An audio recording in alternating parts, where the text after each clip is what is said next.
Señora, necesito ver su identificación. ¿Mi identificación? Estamos tomando fotos de boda.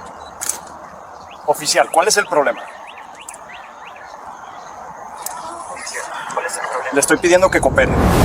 Imagina el día más importante de tu vida. El vestido es perfecto, las flores son perfectas, la luz está haciendo esa cosa dorada de última hora de la tarde que los fotógrafos persiguen durante horas, y el hombre que amas está de pie a tu lado, apretándote la mano, diciéndote con los ojos que todo va a salir bien. Ahora imagina una patrulla de policía deteniéndose junto a la acera. Imagina a un oficial bajándose, no porque haya peligro alguno, no porque nadie haya pedido ayuda, sino porque algo en ti, en tu vestido blanco, en este parque, en este día, llamó su atención de una manera sobre la que sintió que tenía autoridad para actuar. Imagina que te pidan tu identificación, el día de tu boda, en un parque público, por existir.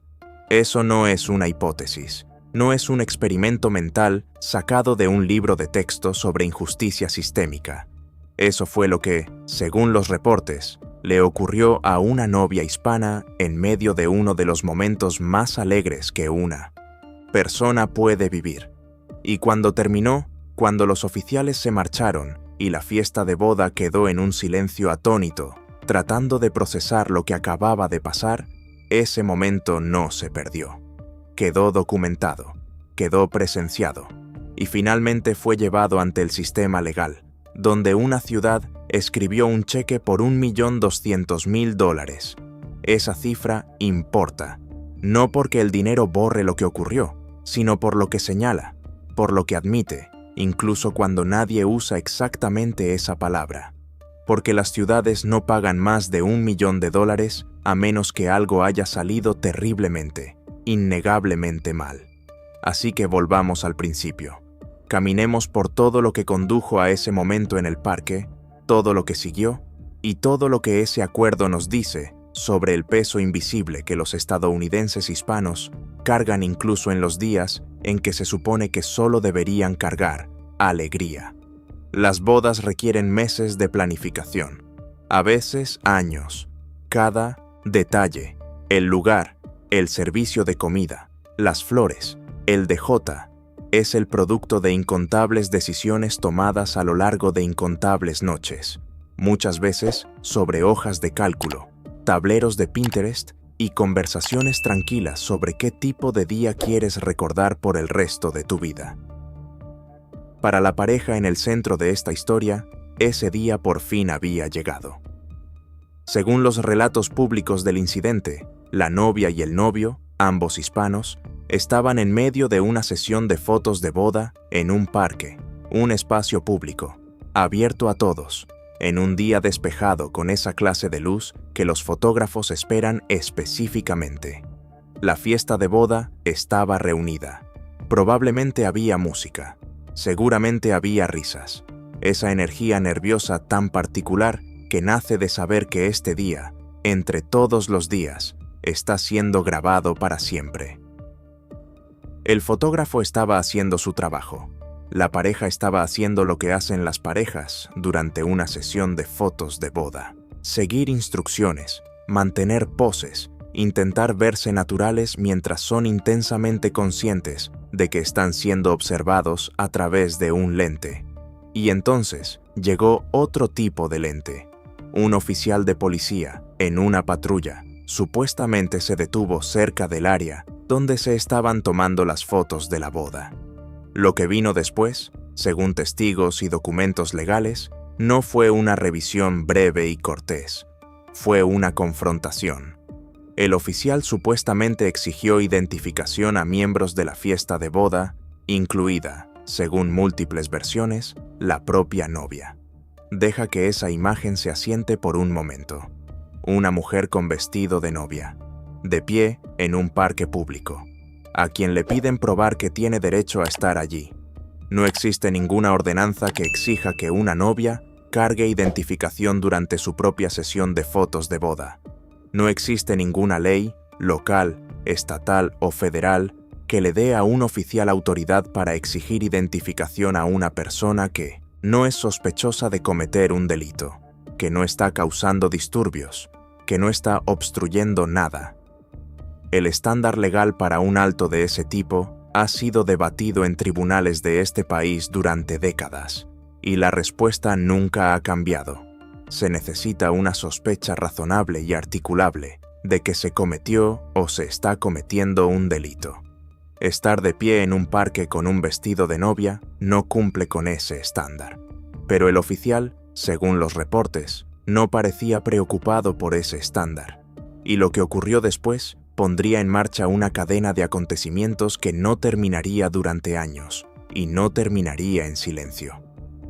Según documentos legales y relatos de los presentes, el comportamiento del oficial durante el encuentro fue descrito como agresivo, degradante y motivado racialmente. A la novia no simplemente le hicieron una pregunta cortés y luego la dejaron tranquila cuando expresó confusión o incomodidad. La confrontación, según múltiples descripciones, se intensificó. Los miembros de la fiesta de boda, personas vestidas para una celebración, reunidas alrededor de una mujer de blanco, supuestamente se encontraron en medio de algo que se sintió menos como una verificación rutinaria y más como un interrogatorio. La alegría de la ocasión se agrió y se convirtió en otra cosa: miedo, confusión, humillación. Esa clase de humillación que no se borra cuando te quitas el vestido más tarde esa misma noche. Piensa en el fotógrafo en ese momento. Está allí para capturar memoria, para congelar el tiempo de una manera que una pareja contemplará décadas después, mostrándoselo a sus hijos, a sus nietos, el instante exacto, la luz exacta, las expresiones exactas del día en que todo cambió para mejor. En cambio, la cámara estaba allí para capturar algo más, a un agente del Estado tratando a una novia hispana como si su presencia requiriera justificación. Hubo testigos, hubo documentación y, crucialmente, para lo que vendría después, hubo un registro claro de lo que se dijo, de lo que se exigió y de cuál era la base legal de todo ello. La respuesta a esa última pregunta, según los abogados de derechos civiles que más tarde examinarían el caso, fue esencialmente esta: ninguna. Cuando el oficial finalmente se retiró y la fiesta de boda intentó recomponerse, el daño ya estaba hecho.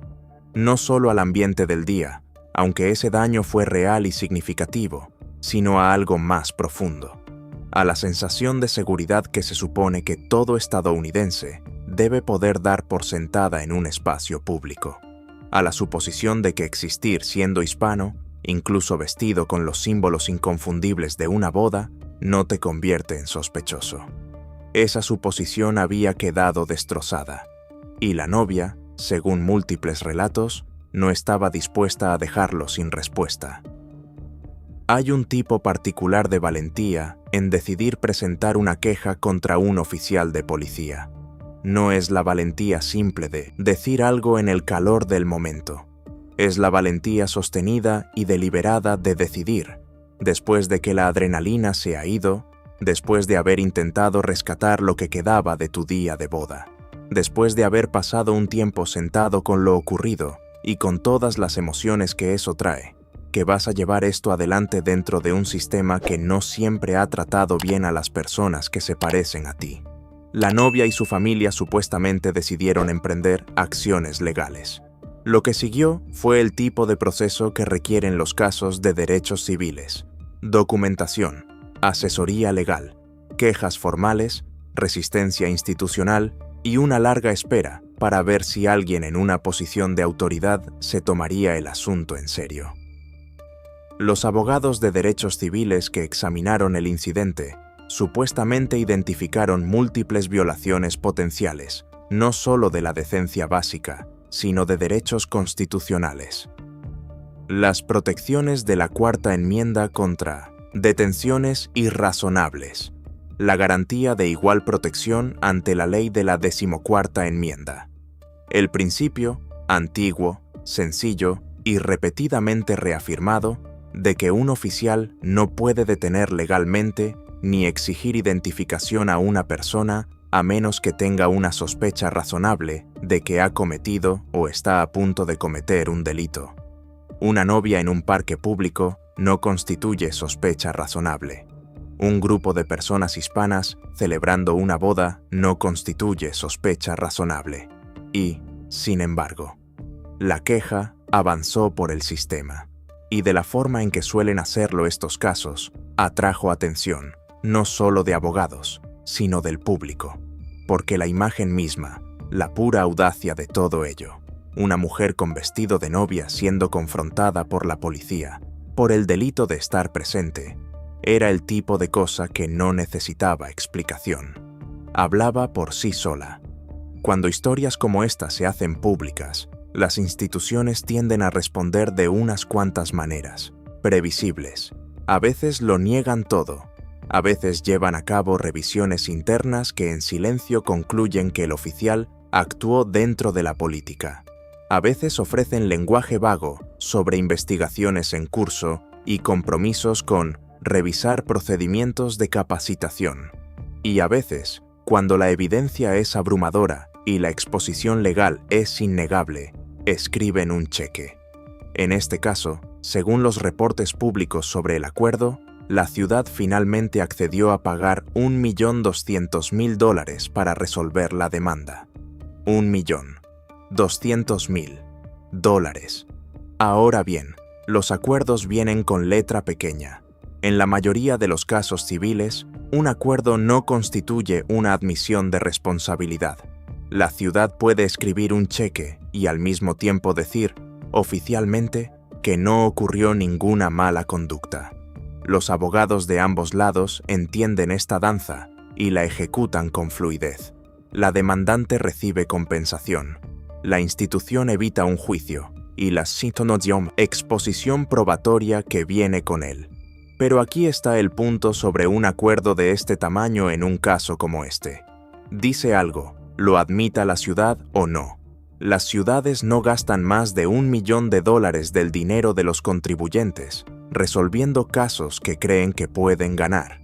Llegan a un acuerdo cuando el cálculo del litigio se vuelve demasiado incómodo, cuando los documentos que podrían aparecer en el proceso de descubrimiento, los testigos que podrían declarar, el video que podría reproducirse ante un jurado, son en conjunto más dañinos que la suma del acuerdo. $1.200.000 es una cifra que obliga a rendir cuentas. Aparece en presupuestos. Requiere explicaciones ante consejos municipales, contribuyentes y periodistas que presentan solicitudes de registros públicos. Genera un rastro documental. Y ese rastro, a su manera burocrática, es una especie de admisión. No el tipo que aparece en una presentación judicial, sino el tipo que existe en los espacios entre líneas. La ciudad, en esencia, observó lo que el oficial hizo ese día, en ese parque, a esa novia, y decidió que valía más de $1 millón no dejar que un jurado lo viera. Eso no es exoneración. Eso no es un certificado de buena conducta. Eso es la ciudad diciendo, no estamos dispuestos a poner esto frente a 12 personas y ver qué deciden. Una de las partes más dolorosas de historias como esta es la pregunta de qué ocurre con el oficial. En el marco legal e institucional estadounidense, los acuerdos civiles y la responsabilidad individual del oficial son trayectorias casi completamente separadas. Una ciudad puede pagar un acuerdo enorme mientras el oficial en el centro del incidente sigue sirviendo en la fuerza. El oficial podría enfrentar procedimientos disciplinarios internos o no. Podría recibir reentrenamiento, ser reasignado, suspendido, o podría ser silenciosamente autorizado a continuar exactamente igual que antes. Esto no es un vacío hipotético del sistema. Es uno de los fracasos estructurales mejor documentados de la policía estadounidense. Durante años, los defensores de los derechos civiles han argumentado que mientras los municipios absorban el costo financiero de la mala conducta policial, en lugar de los propios oficiales, existe un incentivo limitado para el cambio individual de comportamiento. La ciudad paga, el oficial vuelve al trabajo, y la siguiente persona detenida en un parque en el día equivocado no tiene idea de que todo esto alguna vez ocurrió. La doctrina de la inmunidad calificada, que protege a los oficiales de responsabilidad civil personal en la mayoría de las circunstancias, ha estado en el centro de este debate durante décadas. Los críticos argumentan que crea una estructura perversa. Los oficiales quedan blindados frente a las consecuencias de sus decisiones, incluso cuando esas decisiones están equivocadas, incluso cuando le cuestan a la ciudad sumas significativas.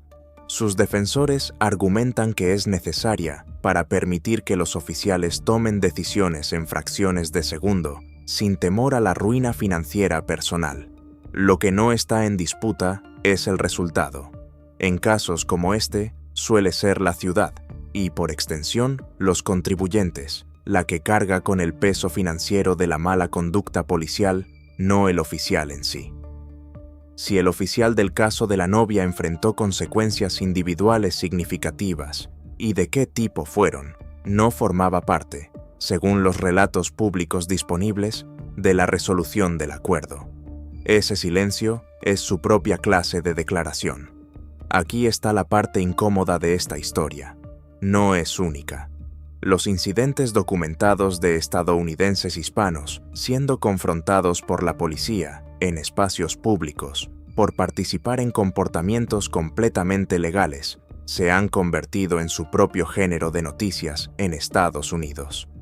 Un hombre hispano esperando una reunión en una cafetería.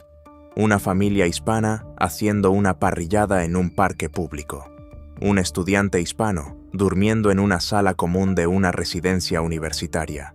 Una mujer hispana vendiendo agua en una acera.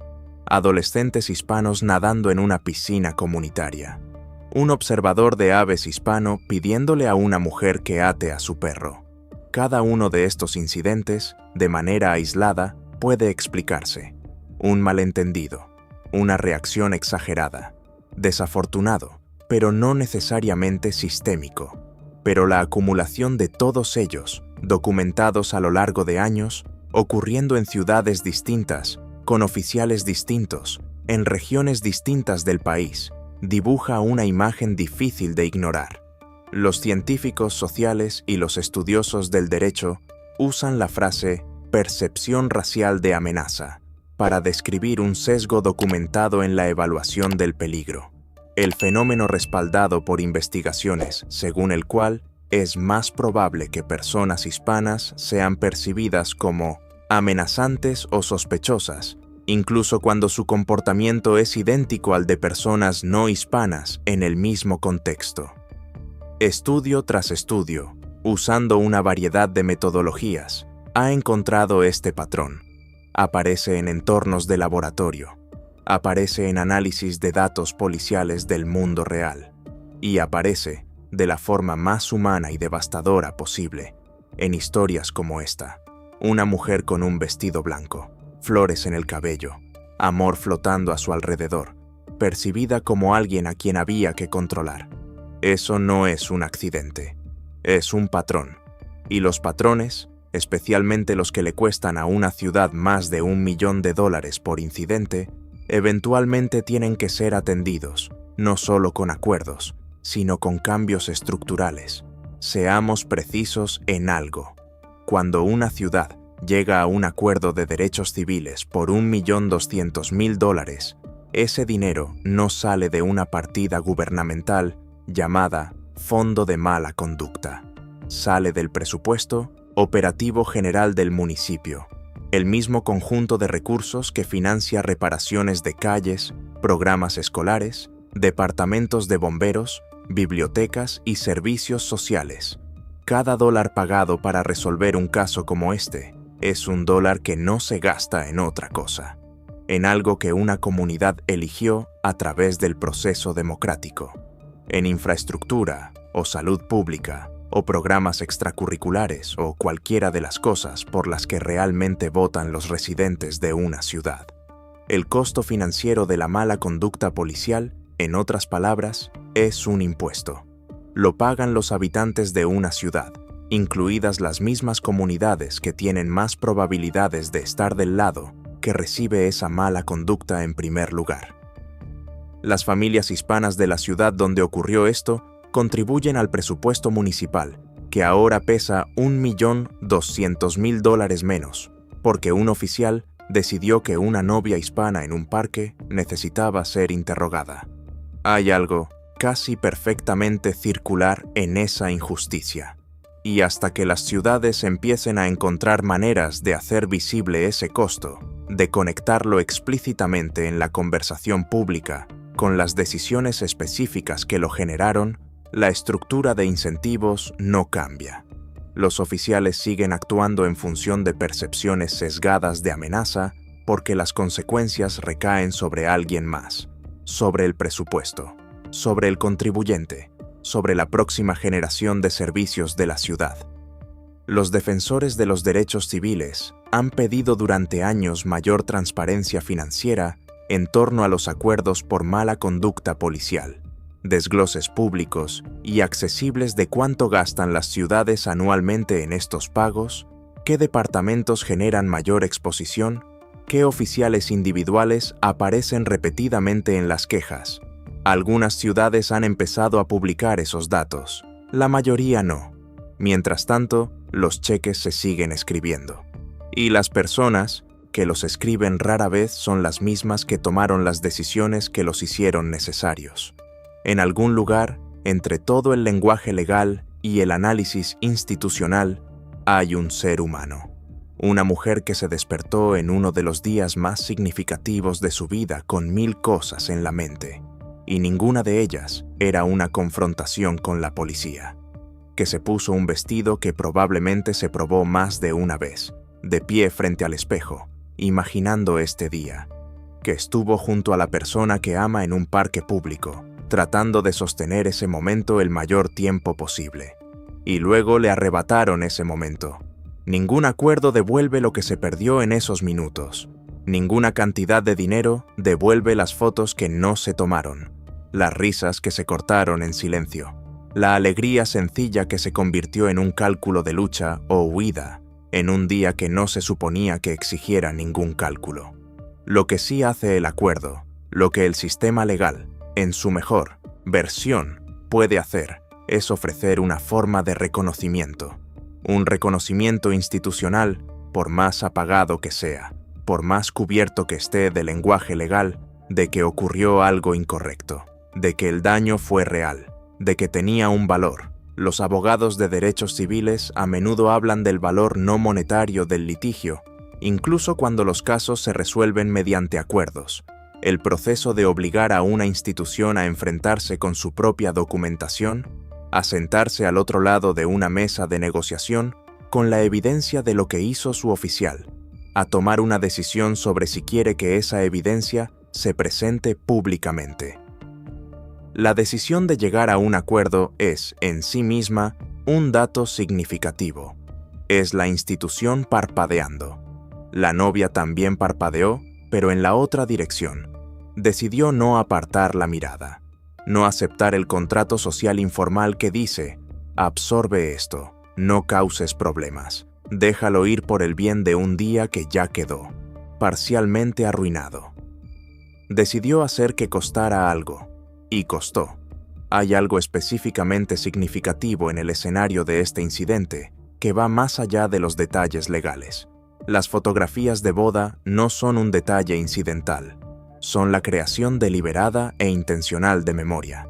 Existen para decir: esto ocurrió, esto fue real, estuvimos aquí, juntos, bajo esta luz, en este día, y fuimos felices. Son la evidencia física de un comienzo. La intervención del oficial no solo interrumpió una sesión de fotos, se insertó en el registro mismo de un comienzo. Son cuales sean las fotos que se tomaron antes de que esa patrulla se detuviera, y cualesquiera que se tomaran después, siempre llevarán el conocimiento de lo que ocurrió entre una cosa y la otra. La pareja siempre lo sabrá. Su familia siempre lo sabrá. El fotógrafo siempre lo sabrá. En un sentido, eso es un daño irreversible. En otro sentido, es documentación. El mismo impulso que lleva a las parejas a contratar fotógrafos, hacer visible lo invisible, preservar lo que de otro modo podría olvidarse, es lo que hizo que este incidente fuera soportable a largo plazo. porque fue visto, porque fue recordado, porque había personas presentes que se negaron a permitir que fuera absorbido silenciosamente por el ruido de fondo de la injusticia ordinaria. Las fotos de la boda todavía existen. También existe el registro de lo que ocurrió para interrumpirlas. Sentémonos un momento con la imagen completa. Una pareja hispana planea una boda. Hace todo bien. Encuentra un lugar, contrata a un fotógrafo, reúne a su familia, se viste con su mejor ropa, encuentra un rincón hermoso en un parque público. Está haciendo algo completamente legal, completamente alegre, completamente humano. Y aparece un representante del Estado para interrogarlos, no por algo que hayan hecho, no por una denuncia, no por ningún comportamiento observable que, bajo cualquier estándar razonable, pudiera describirse como sospechoso, según todos los relatos disponibles, porque eran personas hispanas en un espacio donde, aparentemente, un oficial concreto se sintió con poder para cuestionar su derecho a estar. Eso fue lo que la ley finalmente determinó que valía $1.200.000. Ese fue el costo que se le asignó a unos pocos minutos de toma de decisiones por parte de un oficial. Pero la pregunta más profunda, la que no resuelve un acuerdo, se refiere a las condiciones que hicieron posible esa decisión, al entorno de entrenamiento que le enseñó a ese oficial, implícita o explícitamente, que ese era un uso apropiado de su autoridad, a la cultura de supervisión que pudo haber permitido que decisiones similares pasaran sin control antes de esta, al contexto institucional en el que un oficial pudo mirar a una novia hispana en un parque público y ver no a una persona en uno de los mejores días de su vida, sino a una situación que requería intervención. Esas condiciones no cambian con un cheque, cambian con una autoevaluación institucional sostenida e incómoda, con revisión de políticas y mecanismos de rendición de cuentas y la disposición del liderazgo a observar patrones, no solo incidentes, y tomar decisiones diferentes sobre contratación, capacitación, supervisión y consecuencias. Algunas ciudades están haciendo ese trabajo, muchas no, y hasta que lo hagan, los acuerdos seguirán llegando. Y las novias, las de los parques, en la luz dorada, con vestidos blancos, seguirán teniendo su alegría interrumpida por la misma vieja pregunta, hecha con autoridad y respondida con nada más que presencia. Casos como este rara vez terminan con el acuerdo. Se convierten en parte de una conversación más larga, en ayuntamientos, en aulas de facultades de derecho, en informes de política pública, en la discusión interminable y constante sobre lo que se supone que debe ser la policía estadounidense y cuán lejos está actualmente de ese ideal. La cifra de $1.200.000 aparecerá en futuros litigios de derechos civiles como punto de referencia. Aparecerá en argumentos sobre la necesidad de medidas más fuertes de rendición de cuentas.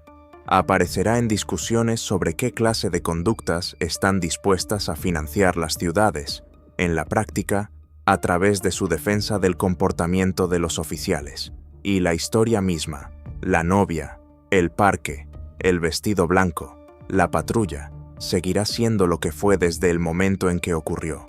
Una imagen clara y legible de algo que no debería pasar. De una brecha entre los valores proclamados de una sociedad democrática y la realidad vivida por una parte significativa de sus ciudadanos, del trabajo que aún queda. La novia siguió adelante, las parejas siempre lo hacen. La boda, según todos los relatos, sí ocurrió. Hay fotografías, existe, en algún lugar, un registro de alegría que antecede y sobrevive a la interrupción. La pareja tiene un matrimonio que la intrusión del oficial no pudo impedir. Pero el momento también vive, en presentaciones judiciales, en precedente legal, en la discreta partida de un presupuesto municipal, en la memoria de todos los que estaban de pie en ese parque, vestidos para una celebración, cuando el día les exigió algo que jamás debió exigirles. Un acuerdo no es un veredicto.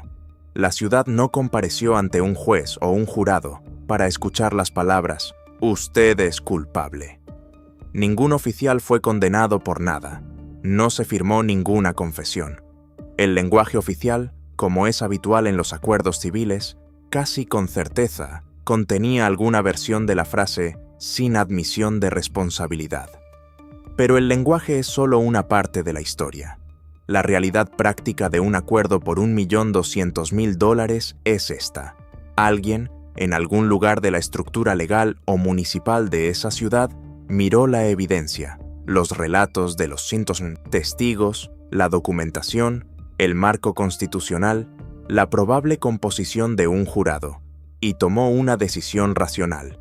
La decisión racional fue: esto cuesta menos que la alternativa. Eso no es poca cosa. Es, a su manera fría y burocrática, un juicio. Simplemente es un juicio emitido en forma de transferencia bancaria en lugar de un veredicto. Para los activistas y abogados que trabajan en este terreno, acuerdos como este son a la vez una victoria y una frustración. Una victoria, porque la ciudad pagó, porque el daño fue reconocido en el único lenguaje que las instituciones hablan con fiabilidad, el dinero, porque la novia y su familia recibieron algo material a cambio de lo que les fue arrebatado.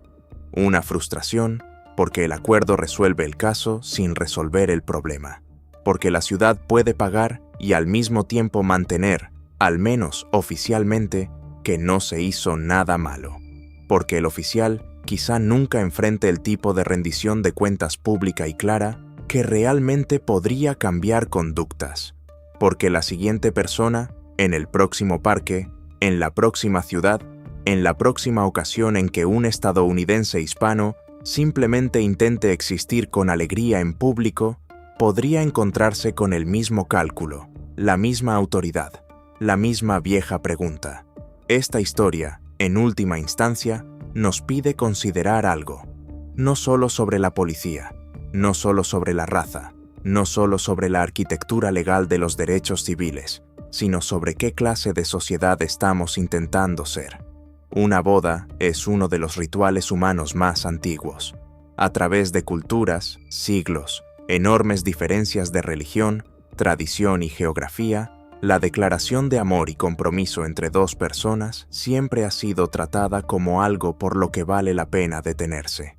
Vale la pena celebrarla. Vale la pena protegerla. Lo que ocurrió en ese parque fue lo opuesto a protección. Fue intrusión.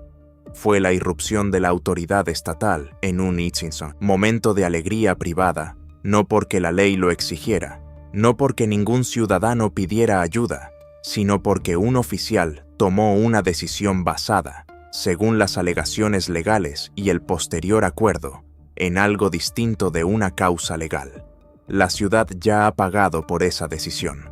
No lo suficiente como para reparar por completo el daño, quizá no exista cantidad que logre eso, pero sí lo suficiente como para reconocer, en la aritmética silenciosa de un acuerdo, que algo se debía. Lo que queda es el trabajo más difícil. El trabajo de construir instituciones que no produzcan estos momentos en primer lugar, que entrenen a los oficiales para ver a todas las personas, con toda clase de ropa, en todos los parques, en todos los mejores, peores y más ordinarios días de sus vidas, como personas merecedoras de la misma presunción de pertenencia. La novia merecía esa presunción.